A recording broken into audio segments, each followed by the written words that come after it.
All right. Hey, folks, thanks so much for joining us for our last Koda Connections of the springtime. We're really excited to have Greg and Kristina Dooley with us to talk a little bit about the diabetes online community.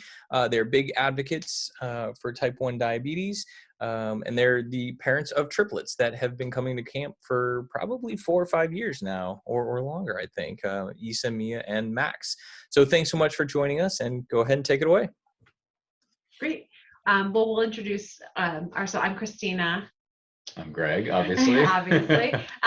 So as Ian said, we have triplets who've been coming to camp. This will be their 4th year. We were talking about it.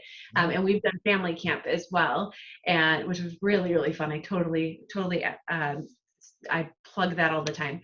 But our diabetes story, maybe we'll just share a little bit about our type 1 connection. So with the triplets, Isa is our child that has type 1. She was diagnosed just before her 2nd birthday.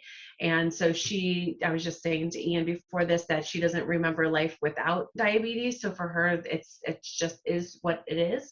And so we have always been involved in the diabetes online community space and the diabetes community since her diagnosis. And she was actually diagnosed while we were living abroad. We were living in Mexico City at the time. We were expats. And so and again, she was so little, we had no idea what was happening. We didn't know anybody with type 1 at the time. We have no one in our family besides Isa that has type 1. And so she was diagnosed abroad. We lived abroad for about a half a year more after her diagnosis and had great medical care. I should say that was wonderful. And we still keep in touch with her endocrinologist there, which is really fun as well. And so because we were abroad, when she was diagnosed, for us, one of the things that was probably most challenging was that we were not with family. We were with friends. Of course, we had people that we knew in our community in Mexico City, but we had no family there. And so immediately for us, we gravitated to the online community and the online space to learn about type 1 and to gather resources. So for us, that was, she was diagnosed in August of 2012. And I think we started our Inspired by Isabella is the name that we go by for all of our diabetes stuff online. Her Facebook page that we use to raise awareness, I think we started it about a week. Actually, not even. I believe we actually started it while she was still in the hospital. We were in the hospital, and it was probably just a few days after her diagnosis that we created the Facebook page to share updates with friends and family about what was happening. Was there anything else? What else? So you said that August 2012. So that this is her 10th anniversary in August this year. So we're coming up on 10 years. I guess, Ian, that makes us experts. I'm not sure, but we've got a few years of experience under our belt. And I would say, as Kristina was saying, we knew nothing about type 1. And so we, upon diagnosis, thankfully, she was not in DKA.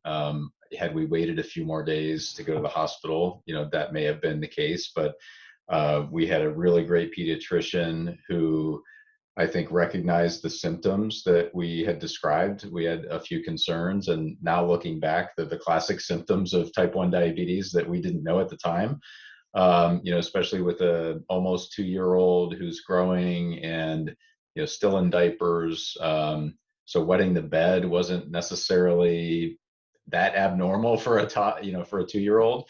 And as those symptoms continued, thankfully our pediatrician said that we should go to the hospital and get it wasn't an urgent thing. He asked us to go get a blood test. I think it was blood or urine test. And then once we got the results back, he said that we need to go immediately to the hospital. So thankfully, he was on top of things. And as Kristina said, upon the diagnosis, we pretty much immediately found the diabetes community. And that was, especially being away from our family, we were there with friends that we had met living there. But being away from family, it was a really great way for us to not only share with friends and family back home that our daughter had this diagnosis, and but also connect with other people who were going through the same thing. So We were very fortunate, and Kristina mentioned the endocrinologist in Mexico City. And, a lot of people, I think what we found over the last 10 years and listening to other stories, other diagnosis stories, it seems like there's a direct connection with your diagnosis and how it was, the people you encountered and what you heard from your medical care that really shapes how you feel about the diagnosis and the reaction you have to it. I think, generally we're people who have a kind of overcoming challenges type mindset to begin with.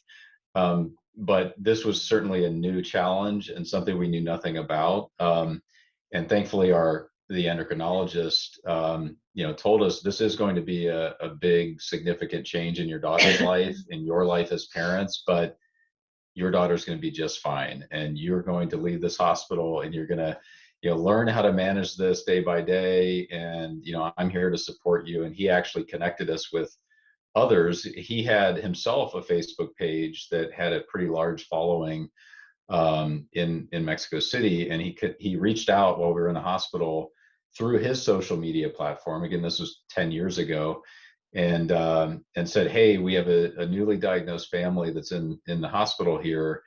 They're foreigners, and it'd be really great if some of you in his community could reach out to them and offer words of encouragement." We actually had a woman, at least one that I recall, that came to the hospital as a result of his message on social media, met with us.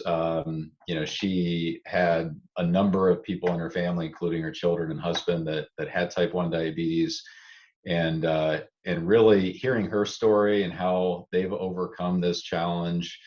And they, had been living with diabetes for many years. So I think, that experience, along with our doctor's encouraging viewpoint on managing type 1 diabetes, certainly shaped how we felt about it. And then as we connected with the diabetes community, and we'll talk a bit about this, of the best way to do that. And there are the pros and cons of the diabetes online community, which we can talk about, but we certainly found it to be very helpful. And as I said, because we didn't have family around, it was a great way for us to connect with family and friends back home, initially via Facebook. That was the main platform that we were using. And as Kristina said, I remember sitting on the couch in the hospital room when we kind of created this inspired by Isabella idea and the Facebook page. And it was just a great way for us to not only share our story, but connect with others who were going through the same thing that we were going through.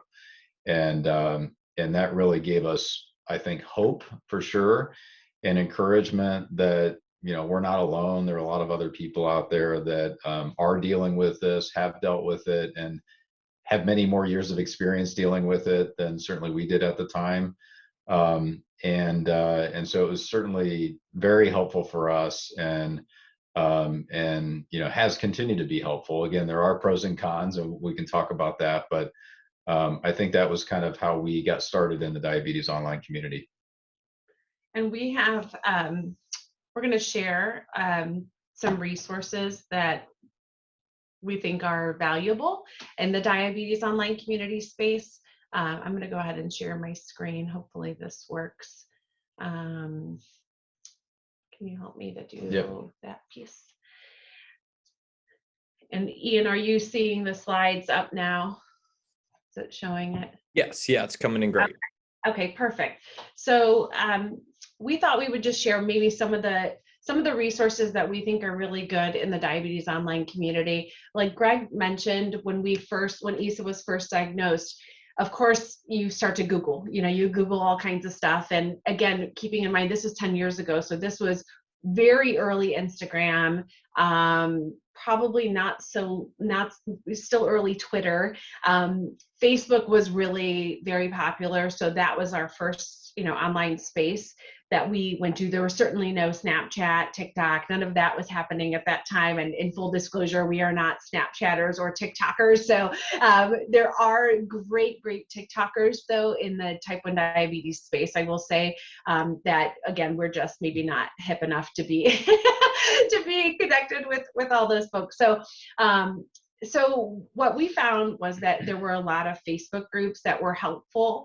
And we will talk later about pitfalls of some of these groups, because it's fairly easy to just go on and look at Facebook groups and you can find 50, 60 different Facebook groups dedicated to parents of kids with type 1, parents of elementary kids with type 1, parents in Ohio of kids with type 1. You can find pretty much anything on there. And so it's very tempting to just join all of them.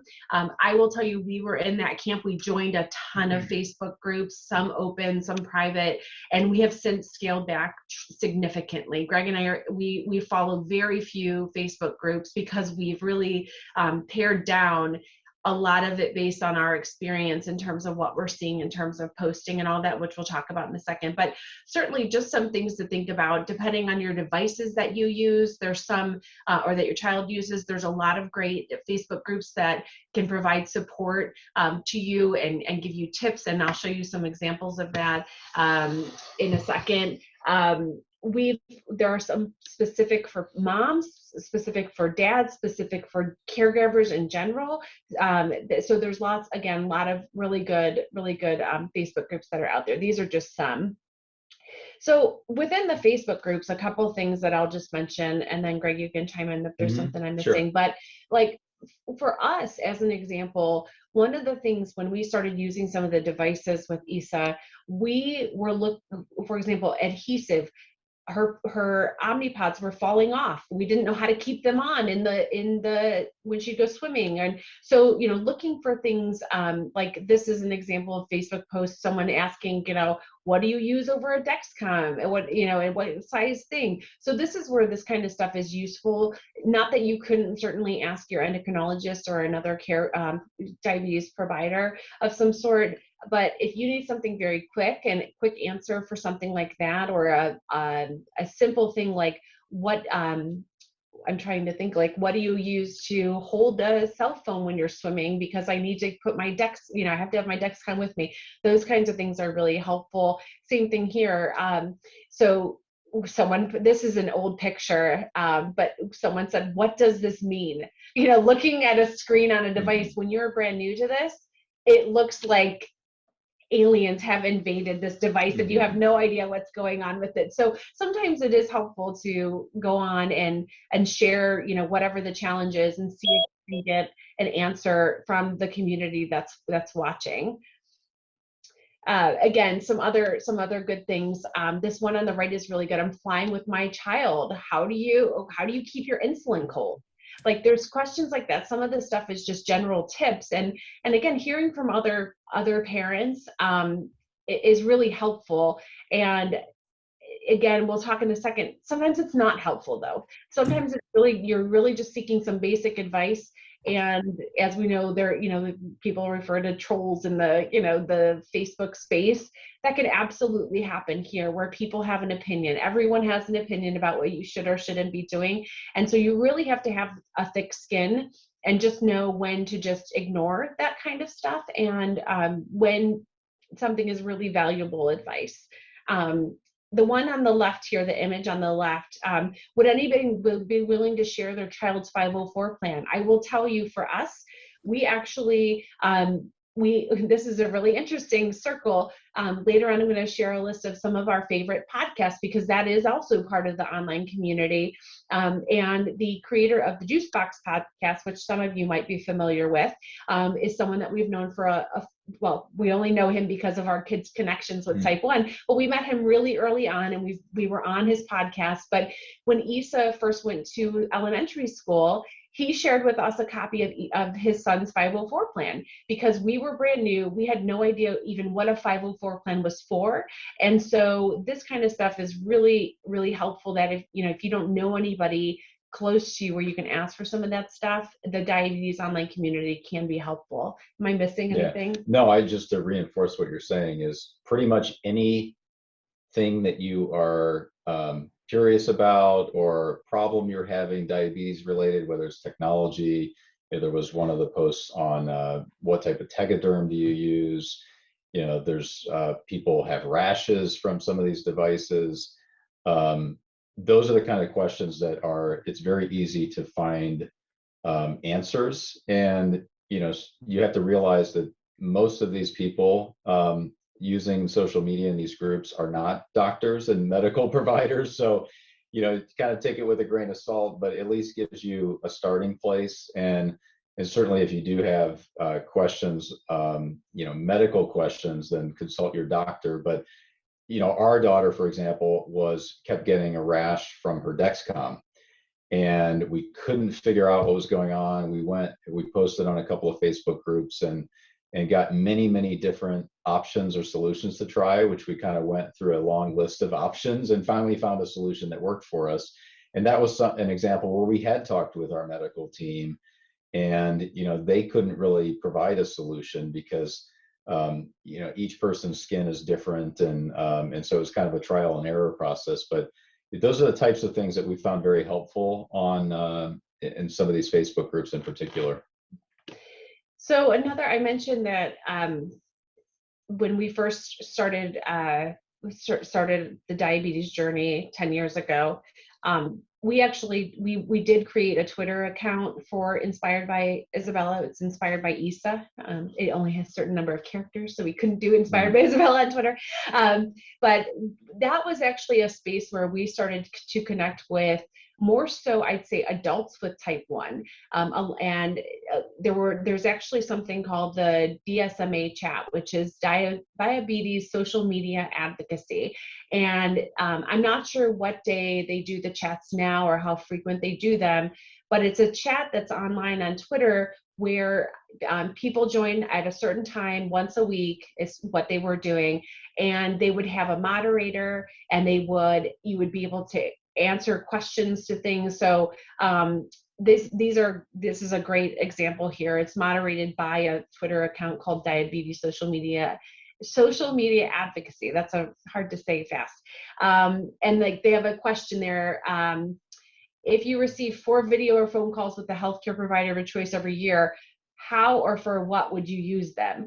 And they use some of this stuff. They take some of the responses to some of these things, and they take them back sometimes to care providers, or they share information with people. How often do you see your primary diabetes doctor or diabetes team? Why is this too often? Not enough, just right. It's also a space where people can commiserate and share their horror stories, their wins, there's all kinds of stuff. So Twitter is a good space too. Again, at least I just anecdotally, I found it's a space where a lot of young adults and adults with type 1 will gather for these kind of informal chats on there. So another just interesting diabetes online community option. I mentioned earlier that I would mention some podcasts, because we do think this is a space where, even though podcasts are not necessarily interactive, they are an online tool that you can use as a parent or a person living with type 1.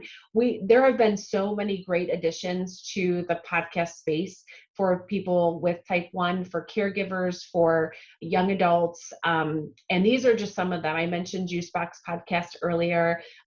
Some of these are, for example, the Pancreas Pals are 2 women with type 1 talking, which sometimes you just need that, if for a young adult living with type 1, that might be exactly what they need. Sugar Mama's podcast, you can imagine who's doing that. Diabetics Doing Things is a really cool one. The host of that, his name is Rob Howe. He interviews really amazing people doing stuff with type 1. And actually not even just type 1. He actually has branched out to type 2 as well. And then another one that's my favorite is Diabetes Connections. And that's with a fellow D mom, Stacey Sims, who's a former broadcaster actually. So it's also really great to listen to. She has a good podcast voice. But Greg and I have been on a couple of these as parents of a child with type 1, and it's fun. But I also find that there's episodes that are super informative, like when the new devices come out, listening to the updates where these people are interviewing the CEO of Dexcom or their CEO of Insulet, and to learn in advance about what's coming. And so I definitely recommend taking advantage of some of these podcasts to really learn, but also if it's about the mental wellness and social emotional learning piece of it, I think these are also great for that, because sometimes when I listen to a podcast, for example, if I'm listening to Diabetes Connections and Stacy Sims is talking about something that she encountered with her son as he was navigating his elementary years with type 1, it is very comforting to know that you're not the only person that's going through those things, and hearing about, again, the no pun intended, but the highs and lows of being a parent of a child with type 1. So definitely check out the podcasts. I mentioned, are active on Instagram.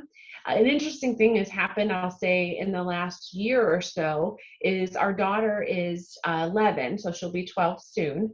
And when we started this Instagram account, which that's her, by the way, that's how we like to remember her, is little Isabella, with Nick Jonas, another type 1 diabetic, if you weren't familiar. But when we started this account, she was little. She was 2 years old. And so it was clearly a parent-run account. And now as Issa's entering her tween years, we are at the point now where posting is less frequent, because we ask her often, is this something that we can share? So I would just say, as a parent piece of advice is, especially as your kids are getting older, or if you have teenagers, is I feel it's really important to make sure that your kids are okay with things you're sharing. And so Isa has seen everything that's on our Inspired by Isabella Instagram. She, since she was 2, she has looked back at everything, and she's proud of a lot of the things that are on there. There have been times when she's asked me not to share something, and I respect her, and I don't. And so I just wanted to mention that, because I know that that's like a tricky thing sometimes if you're trying to raise awareness, but you also want to respect your child's privacy as well when it comes to that. Anything you want to talk about, any of those things? Yeah, too? I guess just in terms of some of the types of things that we've shared, we've used this as not just Instagram, but Facebook and social media in general. We've used it as a way to share our daughter's story, and that's a way for us to raise awareness about this disease, and hopefully, inspire others to live beyond this disease, and to keep trying to overcome it daily. And we all know that diabetes is a daily, there's a daily reminder or minute by minute reminder, and constant action and responses required. So it's kind of mentally and physically exhausting. So partly we've used Instagram and Facebook as a way to not only share our daughter's story, but raise awareness. We've done videos, for example, of a day in the life of Isa living with type 1 diabetes, and we may post short videos of us giving her a juice box or a gel pack at 3 o'clock in the morning because her blood sugar has just dropped, and or us or her changing her pod. She wears an Omnipod. Changing her pod because it expired, or she bumped it into a wall and it's alarming. And those types of things, especially for people who like friends and family and others who may follow our accounts, we've had so much positive feedback about that wow, this really has opened my eyes about what it is that Isabella goes through, and you as parents, what you go through. And for others who may have small children or live with diabetes themselves, we've also had a lot of really encouraging messages that seeing our daughter, who was 5 at the time, or 10 years old, or 11 years old now, overcoming this disease and really living beyond it, has inspired a lot of people. So I think that's one of the things that has kind of kept us going. And now we're entering tween years, so it's really, there are things that we will continue to do, but Isabella is, I'd say, taking more ownership over her own social media presence, and we want to certainly respect that. Some of the Instagram accounts that are listed here, obviously, Can't Hold Me to Koda. If you're not following that one, I'd suggest you go do that. JDRF is a great one. JDRF CEO, Aaron Kowalski, it has an Instagram account that he's pretty active on. So I think that's a great source as well, or someone that you should follow. Beyond Type 1, they have a couple of accounts. The Beyond Type 1 account is really sharing stories of individuals who are doing amazing things. So that's a great one to follow. The Beyond Type 1 daily account is more of kind of daily news updates, current events, new technology, new devices, and so forth. So that's a great one to follow as well. The one below that, CW Diabetes, it's Children with Diabetes is the name of the organization. And don't let the name fool you. It's not just about kids, but this is an organization that started a conference about 20 years ago that was initially focused on kids. And it was a group of parents that got together and has continued to grow. And they have this conference annually called the Friends for Life Conference in Orlando. And they have other conferences throughout the year, regional conferences as well. But that's a great resource. They have a great website with a lot of information. Beyond Type 1 does as well in JDRF. A lot of people are familiar with them. The Beaties is a friend of ours, Neil Greathouse, who has Type 1 himself. He's from Ohio. He happens to be from Ohio. Go Buckeyes. And he shares, first of all, he's in the business of production. So his videos are way more production quality than what you'll see on our accounts for sure. But he shares a lot of really great tips on whether it's devices, diet, just living with diabetes, and they're very funny. He's a pretty hilarious guy. But a lot of great information on his site, and he's very active. I think he does have a TikTok account, if that's your thing.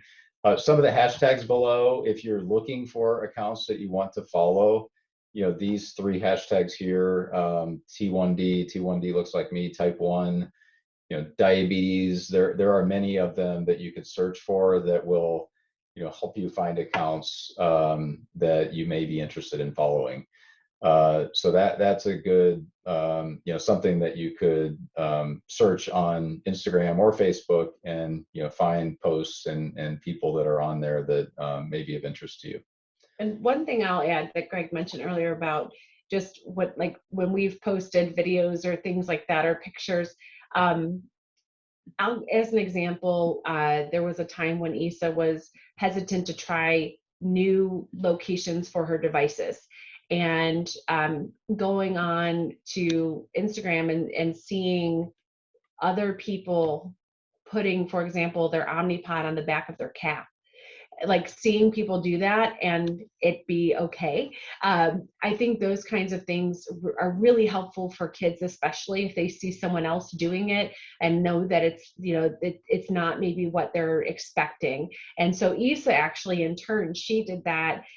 She did one where she did a video, I think, of putting one on her calf. And when Greg says we get messages, sometimes we got messages from people saying, thank you for that. I needed that. Like, I've been telling my child to try new locations and they were refusing, but it just took another 10-year-old to 10-year-old to make that kind of thing happen.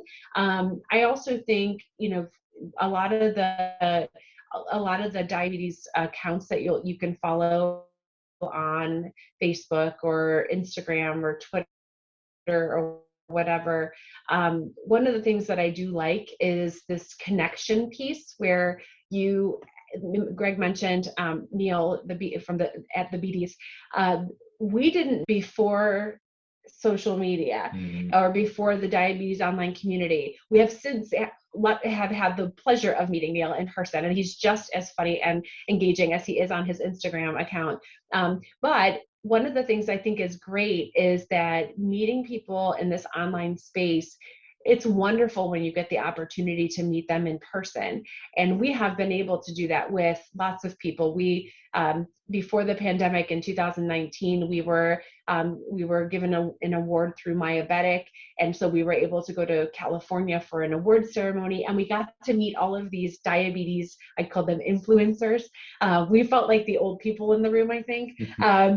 but there were so many great people that we've only known through their social media accounts who've been inspiring to us, have been inspiring to Isa. And so it was really wonderful that these are real people, you know, showing again the great times and sometimes the not so great times, you know, and so it's not all roses on there, but it is really cool when you get to meet people in person. And I will say, actually, there have been parents that I have met at Homey Koda at check-in my kids' first year who I knew through Facebook groups that I was a part of, and our kids went to camp together, and it was nice to finally meet them in person, you know, in that space. So definitely, you know, a positive from that. Let me see. Sorry. My technical skills aren't as good as Greg's. Okay, there it is. Okay, thank you. So this Greg mentioned this earlier. This is kind of the last thing we'll mention about, you know, the diabetes online community is you will go into a lot of these Facebook groups or even on Instagram, you'll see people posting things. And it's really important to remember that those are not your medical care providers, and you are not that to other people. So when people are asking for advice, it should be purely advice that you're giving, but with the reminder that we're not medical, well, maybe unless you are a medical provider. If you're an endocrinologist, then, you know, I don't want to say go ahead and do it because I don't want you to have any liability issues. But when you're reading responses, it can get a little bit frustrating to see people sharing their opinions about the way that they do things. So whether they decide, you know, what are they going to set their child's basal rate to? That is not universal. That is not something that everyone should look at that post and say, oh yes, this person says the basal rate should be this between this time and this time. I hope you all know that's not how it works. But unfortunately, there are people that take advice from people in these groups, and it can be dangerous. So please, as you're looking through some of these groups, you know, remember that these are not doctors. This is not your endocrinologist who knows your child. And alternatively, if you see someone post something that maybe you wouldn't do, it may not be worthwhile for you to respond and say, I don't do it that way. This is how you should do it. Certainly if someone's asking for opinions about different ways of handling something, and I will say even like camp is a great example. You know, there are definitely parents that say, I don't care if it's a diabetes camp, I'm not going to send my child. But then you have other parents who say, this was transformational for my child. This is an experience that they will always say truly transformed their life as someone with type 1 diabetes. So you joining these groups, I mentioned at the beginning, Greg and I have joined and left several groups because of that. And you will see constant, you know, people who are frequent posters or responders, and you get to kind of sense who those people are. But again, there are other groups that have people who are kind, who are empathetic, and whose relationship with you can build a relationship with them through those groups. And I know, for example, for moms, it may be easier to find a moms of kids with type 1 group or some kind of moms caregiver group. And a lot of those groups have meetups where they, for example, the Children with Diabetes organization, they actually have every single Monday, there is a Zoom meetup that they have. So if you're interested in that, if you're a mom and looking for some gathering time on a Monday night, go to the Children with Diabetes site. But I mentioned this because there's also stuff for dads.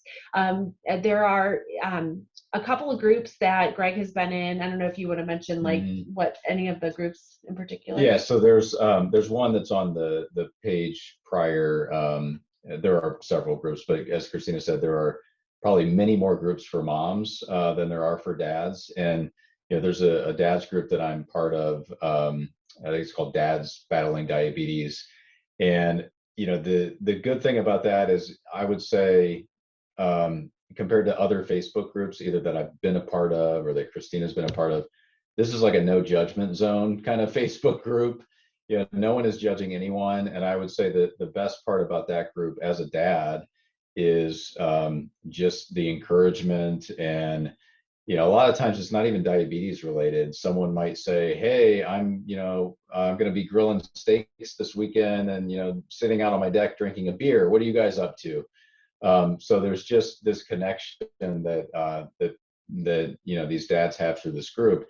And I would say it's also a great way to get encouragement. You know, there was a recent post I saw the other day where someone said, "Hey, I'm having like one of those I hate diabetes kinds of days, and I know you guys will all understand that."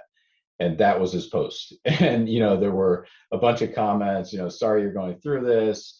And so those are, I would say that's on the, you know, great side of Facebook groups. And you will find other Facebook groups that are not encouraging. It's a complete, you know, judgment zone. And if that's your thing, that's great, but those are not the ones that I like to be a part of. And you can engage as little or as much as you want to in these groups. And I would say, you know, have, you know, for yourself, if you're joining these Facebook groups, think about why you're joining this particular group. You know, is it, there are some that are focused on technology. So if you are interested in CGM in the cloud, which some of you may be familiar with, there's a Facebook group for that, which is filled with tips about how to get set up, troubleshooting, all of those sorts of things. And so they're, you know, kind of groups that specialize, I'll say, in different things. And there are many groups that are just, you know, people that put the group together, and there's a lot of judgment. And those are the ones that I will quickly leave. And so I tend to stay in the ones that are more encouraging, inspiring, and you know, help me to feel like I'm not alone. And I mean, that's really, I would say, the underlying best part about the diabetes online community is there's this whole group of people out there that are going through the same exact thing that you are going through, or that your child is going through, or your loved one that has type 1 is going through. Which is why, you know, people love coming to Camp Homey to Koda. It's the same personal connection, although, you know, many on the online community you may never meet. You, as Kristina said, you may have the opportunity to meet some of them at some point, and, you know, it helps to form an even stronger connection. But it's really the same reason people come back to Camp Homey to Koda every year is what's great about the diabetes online community. It's that connection and knowing that you're not alone, and that there's people out there that are dealing with the same exact thing you're dealing with. You know, so I think that's the really great part about the community. Like any online community, and certainly Facebook groups, there's a lot of negativity. And, you know, again, those are the things that you can either choose to engage or not. And we you know, at least I can speak for myself, I choose not to engage, and, you know, quickly leave those groups. So we are, I mentioned we're active in some of these spaces. We're probably most active on Instagram and then in Facebook. So if you are watching this and you're interested in connecting with us, we would love to make more friends in the diabetes online community. And so these are the two places, again, where you can find us. And as I mentioned, we're in a spot right now where there will probably be more posts from Isa in the coming years, I imagine. It feels like it's shifting a little bit from a parent space, a parent sharing about, you know, these are our parent experiences with living with a child with type 1, to now Isa being able to share some content on her own, which she does want to. Actually, she's very interested in advocacy work and wanting to share her story, and also to educate people about what her life is like as a tween now with type 1. And I feel like we're very fortunate because Isa was so young when she was diagnosed. I'm sure there are days when it really weighs on her, but for the most part, she is someone that is not ashamed of her devices. She doesn't try to hide the fact that she has type 1. She's a gymnast, and so she's in a leotard half the year with devices showing. And so we're hoping and thinking that as she gets a little older, she will help to co-manage this, these accounts with us. And we hope that we can, again, continue to raise awareness about warning signs of type 1, all the things we hope as parents. My child is just like other kids, except for, this other thing that makes them a little bit different. And that's kind of the messaging that we like to share, on those channels. So if there's any questions, we'd be happy to answer anything at all about our experience, anything at all. Ian, I don't know if there's anything that you have questions about for us. I can stop sharing your screen. No, that was great. You know, a few of my thoughts as kind of watching it, as Greg said, you know, camp, we poke our head into some of these places just to kind of see what's going around, you know, and I fully agree with, there's just a lot of negativity in a lot of them. So my advice would be, you know, don't take everything at face value, especially, you know, a lot of the first or newly diagnosed families. And we primarily kind of pop our heads in there because there are some camp programs that are phenomenal, and there are some that are less than stellar that are out there. And if someone has a bad experience at one program in Texas or whatever, it just spreads like wildfire. And we've seen these really lengthy threads that just bash diabetes camps, you know, because, you know, there's a camp in Ohio who they don't begin treatments until kids hit 400. That's crazy. Like we would never do that. We talk to these camps, we tell them it's wrong, we share things, but those parents have a bad experience and we're lumped into that. So we tell folks, you know, definitely do your research, you know, especially when it comes to devices and when it comes to just what we tell a lot of the families. We've got 30 newly diagnosed families coming this year, is that, you know, there is no one size fits all magic pill. Like you just have to, it's trial and error, figure it out, you know, and just don't take everything at face value. And we have quite a few of those, you know, people who come in who are, you know, doctors per their own Google research. And I'm sure that the hospitals get that all the time. And we're like, what are you thinking? Like, please don't do that. Oh, I saw it here, I saw it there. I'm like, okay. So we definitely have seen that in our space. Another great kind of social media. So for you two to do it all is pretty amazing. Social media is a full-time job in itself. Like it's really hard to manage across multiple platforms and constantly post so you can engage. And so we primarily are on Facebook because that's where the moms are. Like that's who's making the decisions for who comes to camp, and we try and put stuff out there. We're going to probably dip our toe into TikTok a little bit. Those really quick short snippets. Folks are getting a lot of success really advocating for things like Tourette syndrome and things like that out there. And so we might do that to appeal to the younger crowd. But what we really found, what works for teens, instead of trying to do Instagram and Snapchat and Twitter and everything, is a Discord server. And so we've created Discord for the teens, and we have a huge number of teens on there who really, it's a great place to have it all in one, and it's monitored so we could make sure that, you know, certain appropriate things are talking about. We have an ask a doctor section. So it's interesting because we're getting questions there that we didn't think we would get, you know, such as, what was the pretty sensitive one? Oh, we had a sensitive topic. One of the girls out of the blue came on to this Ask a Doctor of, I'm having my period for the first time and it's affecting my blood sugar. What do I do? Like she was just scared, you know? And so the Discord server really provided a great way for her to like semi-anonymously, you know, chat with medical professionals. And it's not an online group for kids where you're not quite sure if it's the right information coming in and out. So we've had good success with that coming in, but yeah, it's hard to manage all of these things for sure. Yeah. Well, and it's great that you are addressing a space to engage with the teen, you know, the teens and the well, probably some of them are still current campers, but I think that that's important too, because obviously we're talking about it from a parent perspective in these schools and everything, but you're right, for them to know that they have a safe space that they can engage. I think that that's really important. One of the things, like for us with managing, and that's full disclosure, that's part of it too, is we aren't posting as frequently as we used to, because one, it's a time commitment to do that. But you know, I feel like we post the most actually when we're on vacation, because we're not working, you know, so it's like, and we also, that's when we're with Isa the most, and she's not in school. So we're noticing things, or we're sharing moments, you know, that are happening. And so the summer we're much more active on on social media that way. But one of the things I was going to say also that just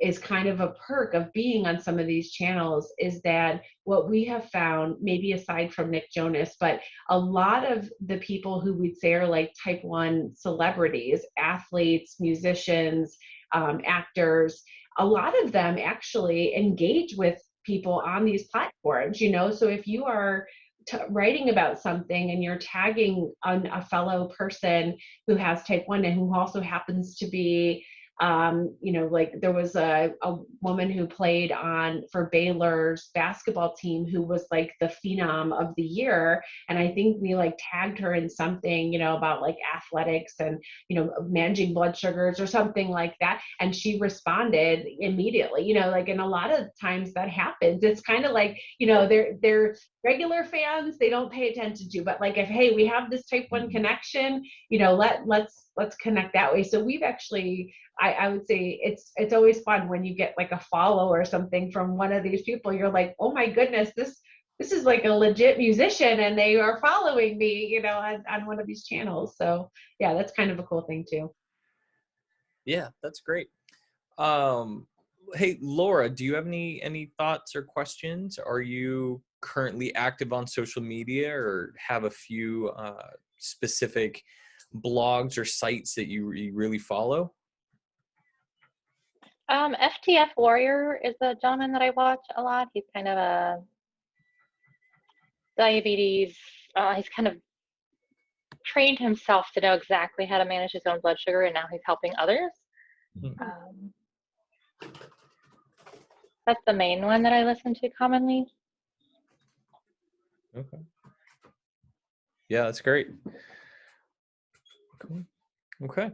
Well, thanks so much. I mean, that was really, really helpful. I mean, there's definitely a ton of resources that are out there, and in a good way. I mean, it's a great thing that the word is getting out and people are beginning to kind of understand and feel more comfortable talking about it. And of course, wherever you go, there's always, negativity and trolls and stuff. And so part of the job is just kind of wading through it all to find it. But I mean, the online community, I think, could be very, very helpful and very impactful, especially during the last couple of years when folks were kind of stuck indoors, not able to have that face-to-face connection. So they're still able to connect via social media. And I don't think that that's going to be going away too much anytime soon. It'll probably just continue to grow and other platforms will continue to spring up. But yeah, we're really excited. Thank you so much for giving us all that information, and I'm sure a lot of people will definitely find it helpful, and we'll try and get as many folks subscribed to your channels and to get a little more support. Great. Yeah, Thanks for having us, and hopefully we can meet some folks on the online community and then see them at camp. Yeah. So yes, that would be fantastic. And again, we've got the family camp programs. We got a kickoff picnic coming up, and so those are great ways to kind of just reconnect with local folks as well. And because the online can be a wide expanse of people. But cool. Well, thanks so much. Looking forward to seeing all the kids at camp again this summer. It should be pretty good. We're blowing up the water trampoline today. So we're dropping it in the water, and we got the blob, and we bought another huge attachment for it. So we're pretty excited for that, and it should be another great summer. Cool. Great. Awesome. Well, thank you very much. It was nice to see you. Yeah, thank you. All right, appreciate it. Thanks, everyone. Have a great evening. Bye. Bye.